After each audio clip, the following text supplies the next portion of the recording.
7:50 a.m. I called my mom on the phone. I said, "Hey, mama." She said, "Hey, baby." I said, "Well, listen, I'm preparing."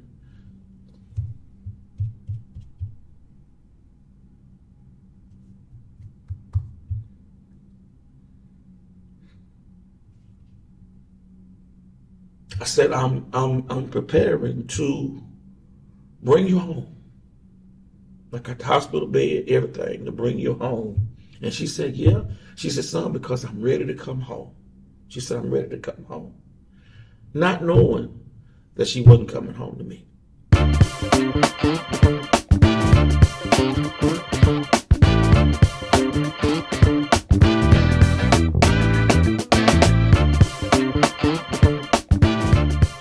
Oh, man. Pastor James Henderson he's at the intro, y'all. How are you, first and foremost? Man, I am actually doing wonderful. I'm doing wonderful, and I am excited, man, to be here at the intro.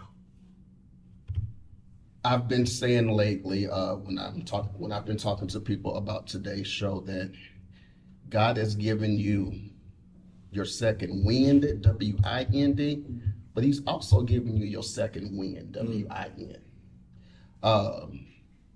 I love the fact that in the recent Kirk Franklin, the reunion tour, your face has been able to reach millions of people that it did not reach years ago. Yeah.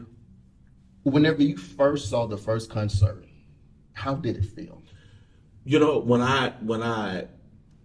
Kirk actually called all of us, he said he wanted to have a Zoom meeting, and he called God's Property, he called the family together, and we had the Zoom meeting, and he basically was telling us that he was celebrating 30 years, in music ministry. And of course, he was getting ready for the reunion tour. And his thing was that he said, "I want to make sure that the family and God's Property is a part of this tour." Yeah. He said, because it was the family that got me started, and then it was God's Property, that really took him out there on another level, on another side, of gospel music. And so we were all for it. Yeah. We were all for it. We didn't know how things were going to be. We didn't know what was going to take place. But for 3 days, man, we got together, God's Property and the family. And of course, hey, we hadn't seen each other in a while. Yes. So it was a reunion. I was living vicariously through the videos, of the practice videos that was on social media. Yeah. I was like, I know her now. I didn't know she sang God's Property. I don't want to just start with the music, because you are so much more than music. Who was Pastor James Henderson before God's Property? Well, man, before God's Property, I was just this little young preacher. I started preaching at the age of 5 years old, traveling as an evangelist at the age of 13. I got my first pastor's license at the age of 19. Wow. And so before God's Property or whatever, I was just this little young preacher, man, running revivals at different churches for different pastors. And of course, I did sing with a couple of community choirs before God's Property. I really got my start in music ministry singing with the Dallas Anointed Voices, which was right here in Dallas, Texas, or whatever, which was founded by Victor Speedy McCrae. And things of that nature. So really, he got me, started as far as traveling music-wise and stuff like that. So before God's Property, man, I was just a young evangelist running revivals, preaching here and there, and singing in places like Austin, Texas, San Antonio, Texas. Those are the places that singing with Dallas Anointed Voices afforded me to go. Yeah. So being called to ministry like that young, how did you feel as were you still able at that young age to still do the youthful things that the young people your age at that time was doing? Your wife was like, Man, to literally be honest, man, I didn't even really have a desire to do other things that the young people were doing at that time. I was 5 years old when my mama told me that a preacher His name was the late Pastor Leo Torrance. At that time, he pastored the Oak Grove Missionary Baptist Church. Called the house one day, and he said, "Can I speak to Reverend James Henderson?" Wow. My mama said she told my daddy, "Hey, it's the phone call for you. Somebody want to speak to you."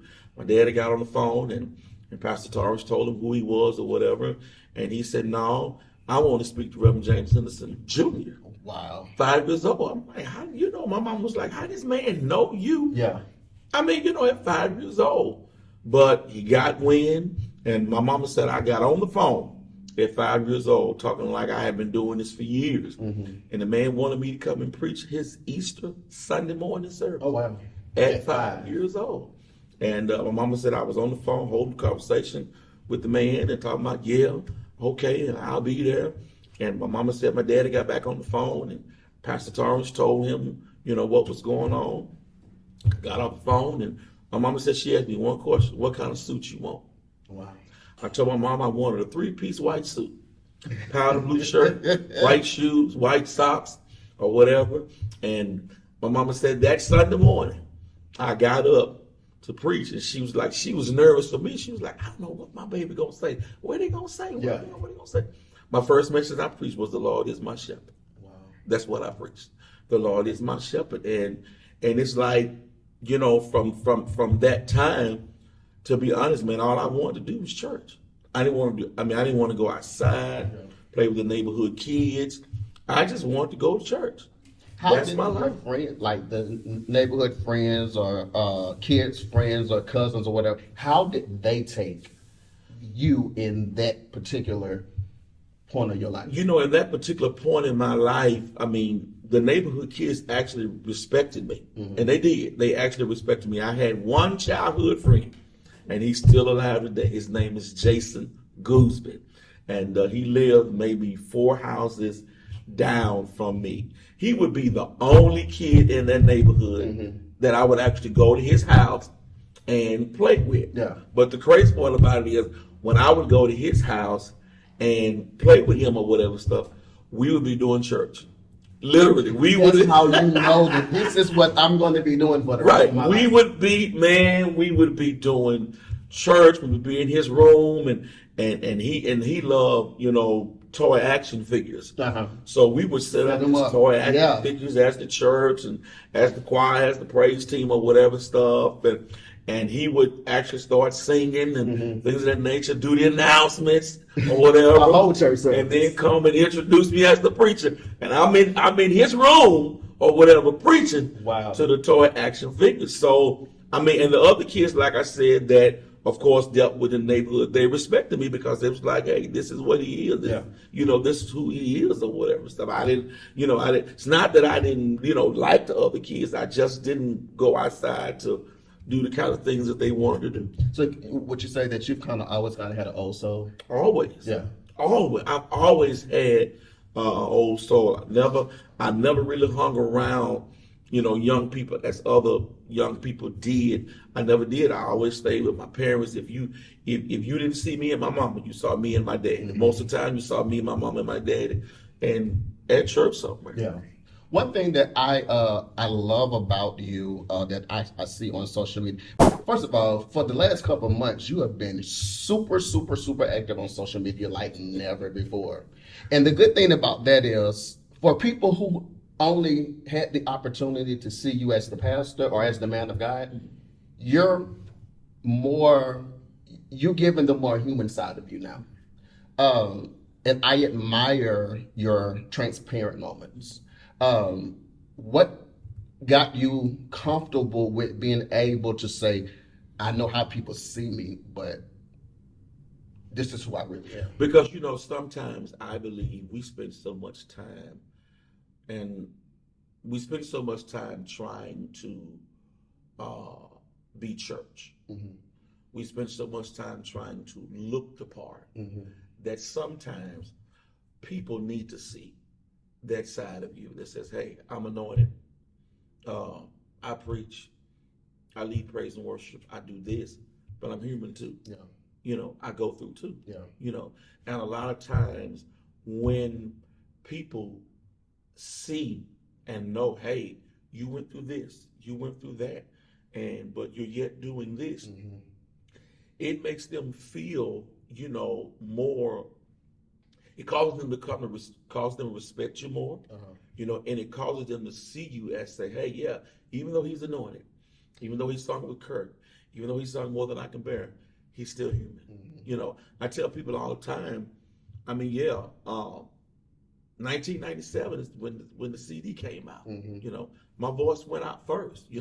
Not saying that people never saw me actually sing the song, because God's Property, of course, we travel with Kirk and stuff like that. But the thing about it is that what people don't understand is, hey, when you come off those moments, there's a reality that you go back to. That you go back. You know what I'm saying? There's a reality that you go back to. It was one of them. Like I said, it was one of them because it was two songs that Kirk wanted to feature on the tour from his. And Kirk's penmanship is amazing. It's ridiculous. Out of every song that Kirk wrote, More Than Conquerors, What You Looking. Out of every song that Kirk wrote, the only two songs that Kirk said meant more to him in his 30 years that he wrote was Silver and Gold and More Than I Can Bear. I'm sitting here, I'm like, we on a Zoom, and I'm like, really? Yeah.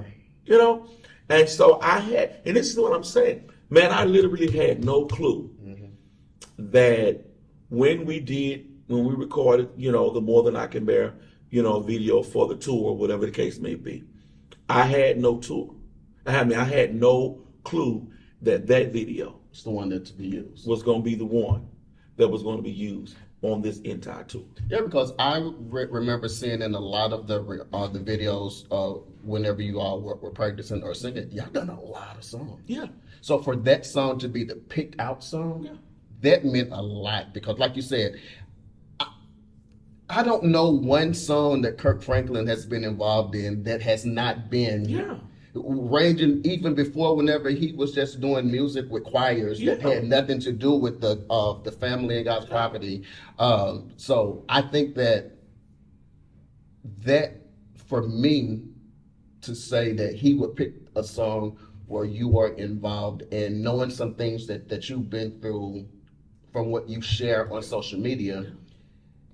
Did you relive any of the moments? Because I told you before the interview, I feel like this is for me.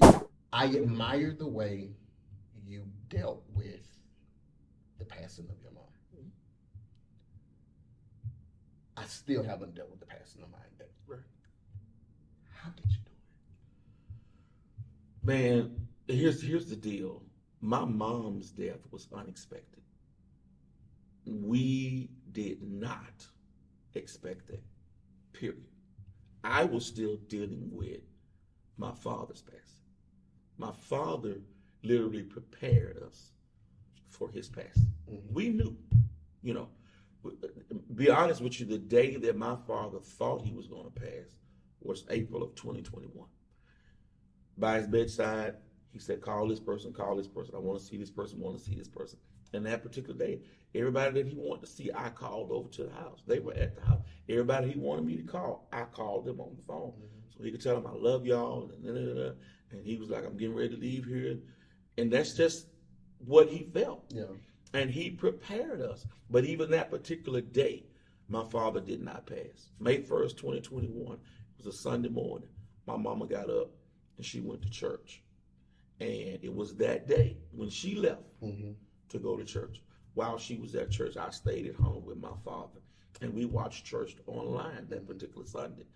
And the only thing I remember him saying was, when I go, I want to be holding your hand. Wow. I want to be holding your hand. And so that particular Sunday morning, was sitting by his bed or whatever the case may be, and he did this. And I was like, yeah. He did it again. And I'm like, I'm not feeling it. Because I knew what that meant, And so he did it again. And this particular time, I grabbed his hand. When I grabbed his hand, he gripped my hand. But I wouldn't look at him. I kept focused. I wouldn't look at him. because I was like, okay, if this is the moment, then I don't want to see you, Yeah. you know. But I looked at it, and he was preparing to transition. I let go of his hand, ran across the street, got my next door neighbor, Miss Bennett, across the street, she's an awesome woman of God. And I ran back over. She came back in. When she came back in, I was holding his hand. She walked in the door. This is what she did. She looked up. She spoke in tongues. And she said, yeah, he's leaving this time. I held his hand, you know. And so his death, I was fine with because he prepared. Yeah. I'm be honest with you. If you had called me on the phone and prophesied to me and told me that I was getting ready to lose my mom 6 months later, I would look you in your face and told you missed God. Wait, 6 months later? 6 months later. My dad passed May 1st, 2021. November the 22nd in the same year, 2021, my mom passed. I had came down with COVID. While I was coming through COVID, she had got COVID or whatever the case may be. She went into the hospital. She was in Baylor Hospital for a whole week. Monday, November 22nd at 7:50 a.m., I called my mom on the phone. I said, hey, mama. She said, hey, baby. I said, well, listen, I'm preparing.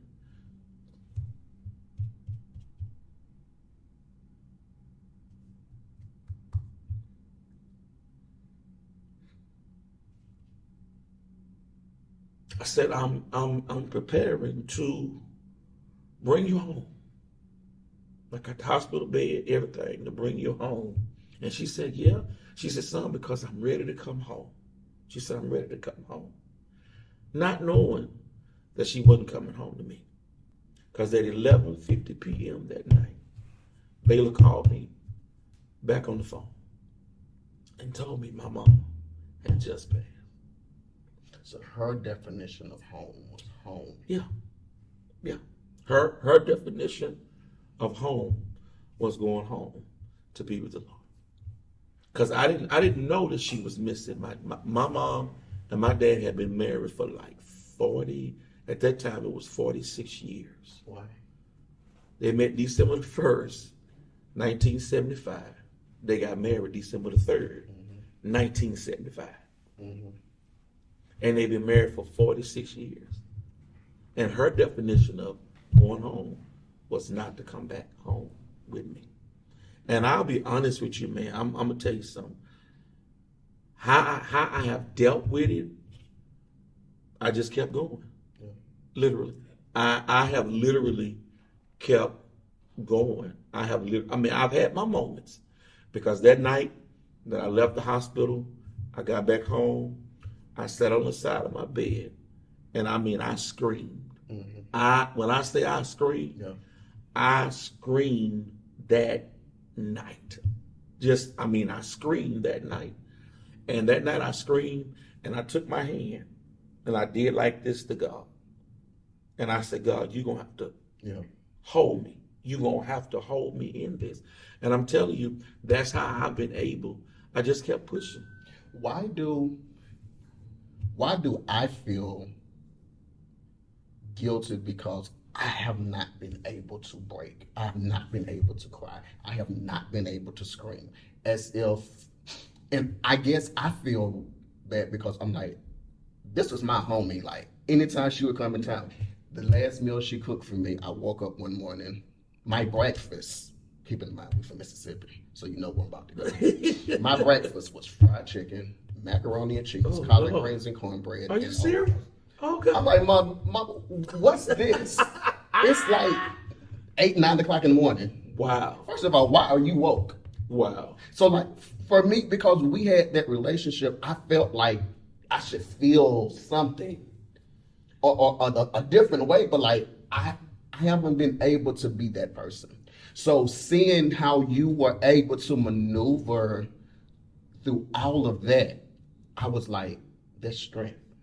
And that's not strength that you see every day, because you have to be built from something that nobody else has to go through it and continue the walk. Because I'm not gonna lie, I was pissed. I was like, again, unexpected. We don't even know how my mom passed. So I was pissed. I was like, God, you took the homie. Like the person I can call at 3 o'clock in the morning, and she'd be like, what you want, son? I'll be like, no, I just want to call you. You took that. So what do I have now? But watching you maneuver, and it done something for me, and it always made me want to sit down and talk with you, because at that point you became my blueprint of how to deal with it. So I thank you for that transparency, because we're talking about strength. Yeah, man, that's a strength that people don't understand that God gives. It's like, man, all hell could be breaking loose around you. All turmoil could be happening and taking place. And it's like, people think you ought to be freaking out. You ought to be in a corner somewhere, losing your mind. Yeah. And it's like, how is it that he's doing this? How is it? And I'm telling you from experience, it's like, for 3 years, the past 3 years of my life, I've been living on this earth for 46 years. I put a post up. You may have saw it the other day. It was a transparent post. And I said, I've been living on this earth for 46 years. For 46 years. Yeah. But the past 3 years of my life, from 21 to 23, have been adjustment. Adjusting to this, getting used to this, getting used to this. I mean, it's like, what do you do when the people you could fall back on, you can't fall back on them no more? What do you do when the people that were your strength, when you didn't have strength, you could lean on them, or when you needed to talk, you could go to mama, and mama just she may pat you, but she might, let me tell you something now, okay, what you did, was your fault. You did it. Now you got to. What do you do when it's like, I can't call mama on the phone, I can't text my mama, I can't go and say, mama, I need $50. I can't. What do you do when the strength that was there is no longer there? And this is why I love my parents so much, and I'm pretty sure your mama was the same way. They gave me God. Yes. And I'm not trying to be deep, but I'm trying to be real. They gave me God. Yeah. They gave me God in such a way that I know how to have pressure on me and still trust God. Yeah. I mean, I can be transparent right now. Man, listen, I started a new job for Dallas Independent School District. Congratulations. Thank you, man. Started a new job. So, with DISD, you get paid once a month. Yeah. So it's like, wait a minute, now, hold on. I ain't used to getting paid once a month. Man, every bill in my house was due just a day ago. I wasn't supposed to get a check this week. Wow. I wasn't supposed to get my first check until the 27th of December. And I was sitting there saying, God, I'm going to get these bills paid. Well, guess what? I can't pick up the phone and text mama and say, hey, can you let me borrow $500 from your Social Security or your retirement? Or she would have done it, but she going to be like, but I want my money back. You're going to give me my money. Yeah. I couldn't do that. Yeah. I had to trust God. That's what I did. Can I tell you, sitting there talking to you, every bill is paid. The check that I was supposed to get on the 27th, I was sitting at work, at school, in my spot.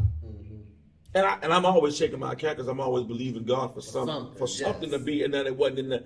I looked at my account. I said, wait a minute, hold on, wait, whoa.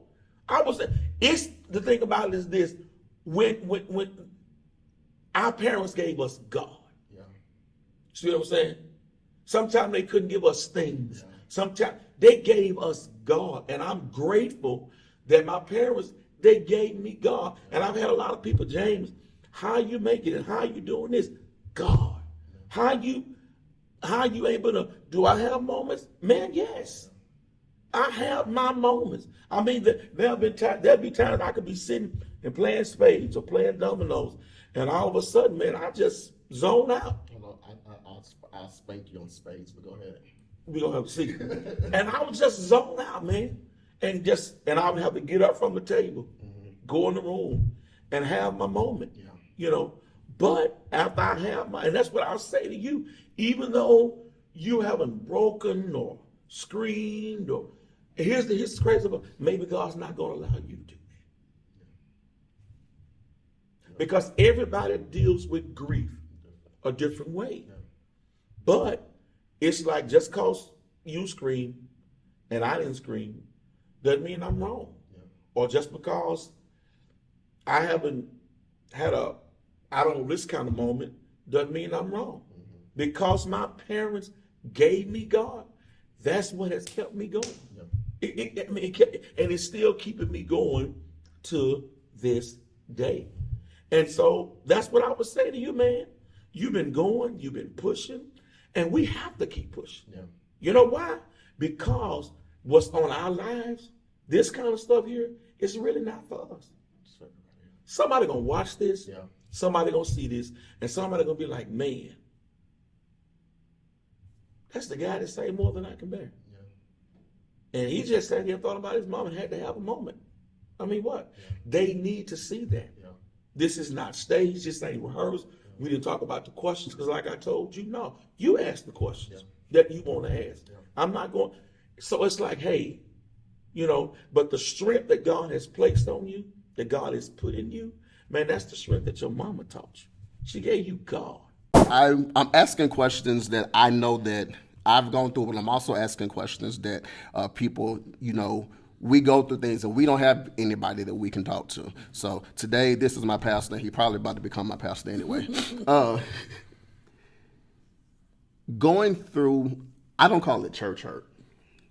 I call it just things that happen because I've been in church basically like you since I was 7 years old. 42 now. True transparency. Because I'm part of the LGBTQ community, I was always told, you're good at what you do, but don't bring that part of you to the church. Cool, understandable. But then whenever I started getting advances from those people, I backed up because I was like, God, it hurts because the same people who tell me I'm going to hell for this, or the same people that's trying to get me. Give you the invite. So I got confused because I was like, what am I supposed to do? Like, I really, really love you, God. But the getting used made me not turn my back on God, but be like, I ain't going to no physical nothing. What would your advice be to people who have experienced things that didn't necessarily turn them from God, but turned them from what the word church? You know, I'm the kind of person I see a lot of, and this is what we see nowadays. There's a lot of church debating that's going on because everybody takes this from the Bible and create this doctrine or creates this fellowship or creates this. And I'm the type of person, this is me. I believe if you preach Jesus, if you preach his word, I believe God will bring the deliverance through his word. And this is what has happened to me. This is just me in the church. We have taken the value of God's word, the power of God's word, and we have made it into what we feel God is saying versus what God is saying.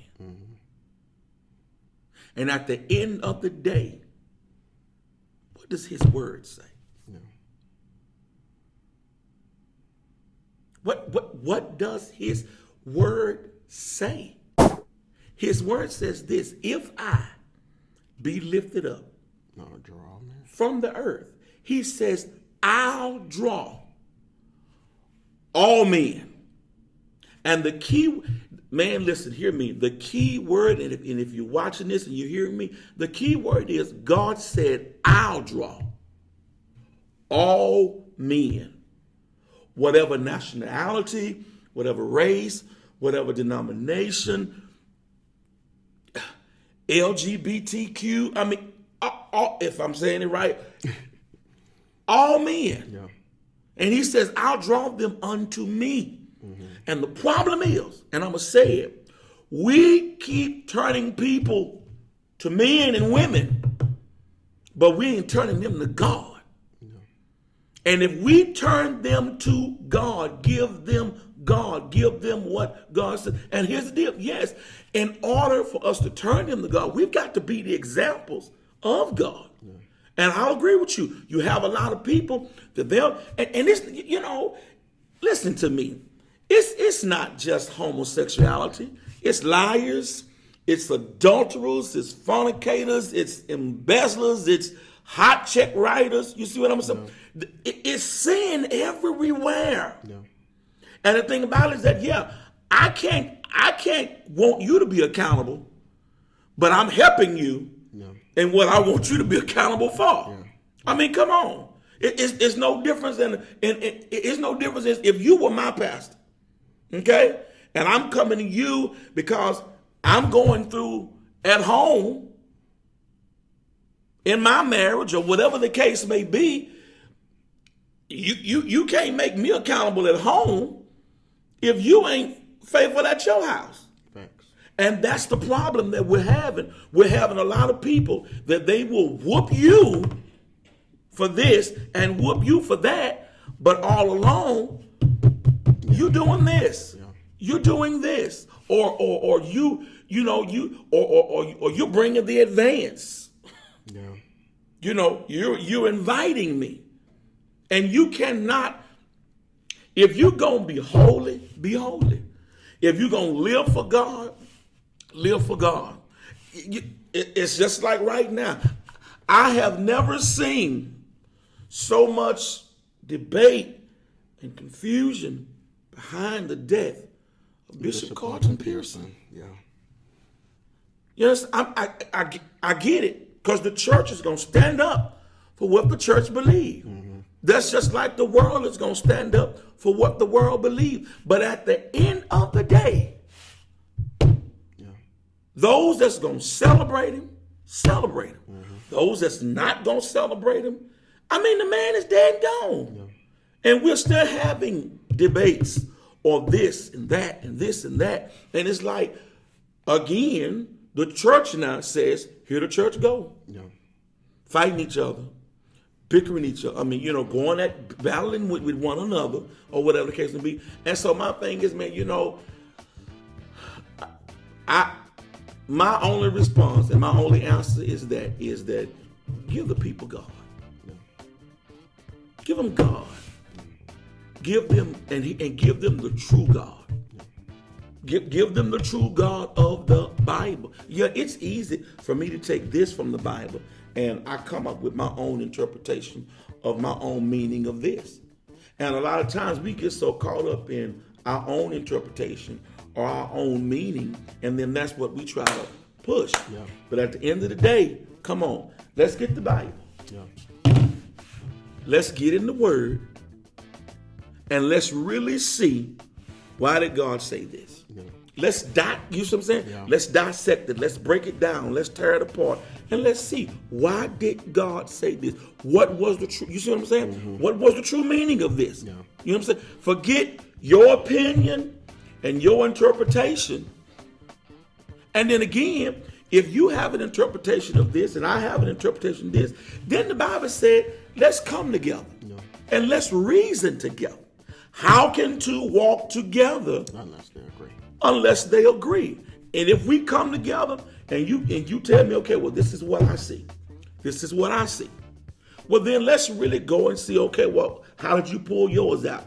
How did I pull mine out? And then guess what? If we still can't come to an agreement, then let's go get somebody else. Yeah.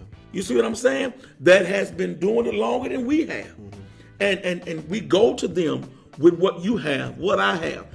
But again, at the end of the day, even if we can't come to an agreement. If you wasn't preaching and you were not the recording artist, who would Pastor James Henderson be? I honestly, I can't even answer that. Wow. I'm telling you, I don't know, because my life has been church. All your life. I'm not saying I never went to birthday parties but all my life is church. Mm-hmm. Even to this day, my life is it's still church. Yeah. I think the fun thing that I love to do is I love to go bowling. Okay. And I haven't went bowling, probably in a minute. That's the fun thing I love to do. So if I wasn't preaching, if I wasn't a recording artist, I can't tell you what I would be doing. Wow. I don't know. I really don't. How has the response been just in general? Friends, family, people in the neighborhood, the people see you walking in Walmart. How has the response been since the reunion tour situation? Since the reunion tour, especially since that last day, for me to have that moment in Dallas-Fort Worth was everything. Amazing. And I have now been able to sit down and reflect on that moment, and it really did mean a lot to me to have that moment at home. Yeah. And I always tell people, no, it was not just about me. It was about God's property. It was about the family, But to have that moment in a room with 12,000 plus people at home, to finally be able for people you've heard the voice all these years. Mm-hmm. Now you've seen the face. Mm-hmm. And I told somebody the other day, I said, my voice went out first. Now here it is, God has allowed my face to go with the voice. Yeah. And I told somebody, I said, eventually my whole body has got to go out. Yeah. And it did. Yeah. At home. And to have that moment, that night, and one of to me, one of the greatest responses that I got that night was from my first lady of the Church of God in Christ, Lady Karen Clark Shear. Mm-hmm. She saw me, and we hugged each other or whatever. And I said, God, bless your first lady. And she said, this is what she said. And I'm talking about one of the Clark sisters. Yeah. She said, oh my God. She said, you have been blessing us every night in every city. Wow. She said, but to see it live tonight, she said, was amazing. Yeah. Just to hear that from her. Mm-hmm. I mean, the Clark sisters. That caliber of person, yeah. Karen. Yeah. And then my first lady of the Church of God in Christ, to have that moment, to hear that from her was amazing. But man, the response since that particular night, I have a lot of people have just been saying, James, it's your time. Yeah. It's your time. It's your moment. Yeah. And of course, I have received several phone calls to come sing, come preach, and things of that nature, of course. And so it's just people that I see, man, because I'll take this moment, and of course I still work for the Golden Gate Funeral Home as well. I was on a funeral a couple of weeks back, and so I picked up a family. Mm-hmm. So I had the children in my car, I had the young people in my car. So the two ladies that were two young ladies sitting on the back row, here's the conversation. The cousin said to the other cousin, she told me, girl, that's him. And so she was like, you think so? And she was like, that's got to be him. Because it just looks like him. Yeah. And so the other cousin was like, well, won't you ask him? Girl, I'm not going to ask him that. And she was like, well, it's probably not him because, and this is what she said, because if that was him, I know he wouldn't be working at no funeral home on no regular job. Yeah. I know that or whatever. And but when she said that, I started laughing. And so they was like, what are you laughing at? I never said why or whatever. So when I got to the funeral home, I get out the car. When I get out the car, go around to let them out. This is what I see. Their phones are up. And they're actually looking at the video. And they're saying, that is him. That's him. Girl, I told you. That was him. So I've had moments, like that or whatever and stuff. And it's crazy because I'll be honest. I don't see myself as a celebrity. I just don't. I keep my mindset in the mind frame of I'll let people see me how they want to see me. You know, if they want to see me as a celebrity, okay. If they want to see, that's that. I'm fine with that. But for me, and it goes back to my parents, I don't let it get to me. Yeah. I keep my mindset in the mindset is I'm a servant. Yeah. And that's not me being deep or holy. No, that's just what it is. Yeah. Because my parents raised me like that. And no matter how much God blesses you, don't let it go to your head. Yeah. Because if you let it go to your head, then you'll think it's you and it's not God. You know? And that's that. To me, it works for me to stay that way because I've seen so many people that when they get a moment, and I'm gonna say when they get a moment, then they feel like, oh, I've arrived now. Yeah. You haven't arrived. You haven't. I don't care how great of a moment you get. Yeah, you arrived. You just arrived to this moment. Yeah. See, but after this moment, yeah, the moment was great, and the buzz was strong. The buzz is still strong. But I tell people, when Friday night was over, guess what? Yeah. I got up the next morning. I put on a black suit, a white shirt, and a black and gold Golden Gate tie, and I went to work. Yeah. And I preached a couple of funerals that day. I went to go see, you know what I'm saying? Yeah. I didn't, have the moment. And next thing you know, I'm in the Bahamas on the beach. Just would have been nice. Yeah. But I didn't. I had the moment, but after the moment, God allowed me to arrive to the moment. See what I'm saying? Lord have mercy. He will allow you to arrive to the moment, but you can't take that moment and make it seem like, oh, now I'm all of this. Yeah. Because guess what? There's another moment after that. Yeah. There's another moment after that. I need somebody to hear me right now. There's another moment. I'm going to preach it. Write that down. I'm going to preach that somewhere. It's another moment after this. Yeah. It's another moment after this. It's another moment. So I can't let this one moment make my head explode like, oh, I done arrived. Yeah. I think I'm all of this. Yeah. I think when I get off this interview with you, guess what? Somebody asked me to come play Santa Claus. Yeah. I'm gonna leave for you in a few minutes and head my way over here to this toy giveaway and be the best and put on Santa this ever. red. Hope this suit they got fit me. I'm gonna put on this Santa Claus suit with this beard and whatever the case may be, and I'm gonna serve these kids. Yeah. I'm gonna serve these kids. They're gonna want to jump on you, sit on your lap, and all them be like, no. But you see what I'm saying? Yeah. Here's the deal. I arrived to the moment for the finale show. Here's a moment for me right now. Yeah. I arrived to this moment. Yeah. Because there's always another moment. Yeah. After the moment. When I leave here, I'm having another moment to go and pass out toys to the kids, love on the kids and all that. And it's not even for show or marketing. It's none of that. Yeah. Because I just told this pastor, I saw him on live and he said, we're going to need some help. And I said, I'll come help. Yeah. That's what I said. Yeah. And then got up this morning and he inboxed me and he was like, we need a Santa Claus. Yeah. Can you be Santa Claus? Sure, I'll be honored to be Santa. So it was not a publicity stunt. Mm-hmm. They needed a Santa Claus. Here I go. Yeah. But that's why I didn't want to allow moments to get to my head. Yeah.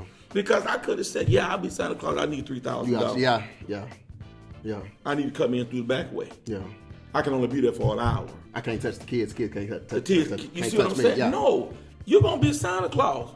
And you're going to have kids 4, 5, 6, 2, 3 years old, all the way up to probably grown. Tell me, can I sit on you? Like, hold on, man. Wait a minute. Wait, let me rub this knee right here before you sit. You know what I'm saying? It's always a moment, and you can't get caught up in one moment. Yeah. Because there's a moment bigger than this. There's a moment bigger than this. Yeah. For me to be over the last couple weeks, to be as emotional every time I thought about sitting down talking to you, and to now feel this, like, I need to follow you, man. Like, I trust the God that's in your life. And I need you to be that for me. I have not been to a church just because of all of that. Right. And my trust in church has been like zero. Honest. But you've made me see God. And that's my thing. You hear what I'm saying? I'm gonna say it. If the church would show the people God, that's why, and it's confirmation for you. We keep trying to show everybody else our opinion, our interpretation, and you're so busy trying to push your interpretation. It's like, well, where's God in what you're doing? Where's God in what you're saying?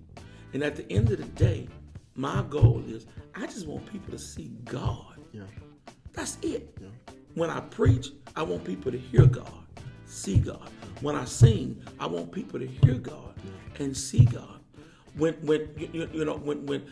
the other day, I was at the school and I was sitting on my post or whatever, and one of the teachers, she had to leave abruptly. She was in tears. She had to leave abruptly, or whatever the case would be. The next day, she came back the next day, and of course, normally I get to the school around 7:30, in which I'm grateful, because when I get to the school every morning at 7:30, hopefully nobody is there. So I'm able to, when I walk in the school, and I do this every morning, when I walk in the school and I'm walking to my post, I immediately start praying. I start walking the halls. I start touching the classroom doors. And so I got there that next particular morning, and she was there. And all I did was just walked over to her. And I said, can I pray with you? And she said, I would love that. I prayed for her, not knowing why she had to leave abruptly that day before. I prayed for her, whatever. She was like, thank you, or whatever. Not knowing that her mom had to be rushed to the hospital. And since that day, every time I'm sitting in my spot, she'll always come to me. She came to me, and that next day, after I prayed for her, she came back to me somewhere throughout that day. And she said to me, and she's a Hispanic lady or whatever, she said to me, she said, thank you. She said, because you made me trust God again. That's what she said. She said, you made me trust God again. And she said, oh, by the way, Mom is home. My mom's home or whatever, and she's doing good. At the end of the day, I believe that if we live a life, if we walk in such a way, that people need to see Him. I'm just the vessel. People need to see Him. And if I can hear somebody say, I saw God, then that's it. That's why I can't let it go to my head. That's why I can't let it feel like, oh, I've arrived. I'm all of that. Because you have some preachers, you can't touch them. This is true. Them armor bearers with football tackle you can't. And don't get me wrong. I understand you're supposed to, protect the anointing. And I get that. But sometimes as leaders, I don't care if you're a musician, you got to be approachable. People need to be able to sometimes just sit with you and you just, strictly be honest. Through all of these years of you doing what you're doing, people have a level of respect. Because even whenever I've done the first advertisement for this particular show, I looked at all the people. I had a girl who, she was like, take care of this one because it's mine. Like, for people to have that level of respect that have been knowing you or following you or listening to you for all of these years, again, that credibility, you don't get that from preachers today. But here's what I'll say. I've earned it again. Yeah. I had it once before. I messed it up. But I've earned it again. Yeah. And that's what I want you to hear. I've earned it again. Had it once before. Messed it up. But I've earned it again. Yeah. And to earn it again, my desire is to make sure that I never mess it up. Follow this man of God. I'll let him share all of his social media, but I cannot have this man of God on this show and not get 2 seconds of my song. Mm. I have to. Just even if it's I've gone through the fire and that's it. I need something. Listen, so I've gone through the fire and I've been through the flood. I've been broken into pieces, seen lightning flashing from above. But through it all, I remember that he loved me and he cared, and he'll never put more on me than I can bear. You better harmonize with me. Take us out with prayer, man of God. Father, I thank you. I honor you. I give you praise. I give you glory. God, I thank you for this time. I thank you for this moment. I thank you for this day. Father, somebody that will listen to this, somebody that will see this podcast today or hear this podcast. Father, I pray, God, that it will change their lives. I pray, God, that somebody that will even see the grief side of this podcast or hear it. I pray, God, that it will cause them to be able to better handle their grief. Father, somebody is going through right now. Somebody is going through a situation right now. But I pray, God, that you will give them that kind of strength that you've given to me, that you've given to Trey, that you've given to us to be able to stand in the midst of adversity. And I thank you. And Father, I pray, God, that you will continue to bless the intro. I pray, God, that you will open up more doors for Trey. I pray, God, that you will open up more doors for the show. I thank you now, God, for the people that he shall bring to this show in 2024, for the lives, God, that shall be changed through this show. And I pray, God, that everybody that comes through this platform will be transparent, will be real. Because, Father, that's what your people are needing right now. They're needing people, God, that yes, I'm anointed. Yes, I do this, but I'm human and I go through, and I give you praise and I give you glory for it. In Jesus' name we pray. Amen.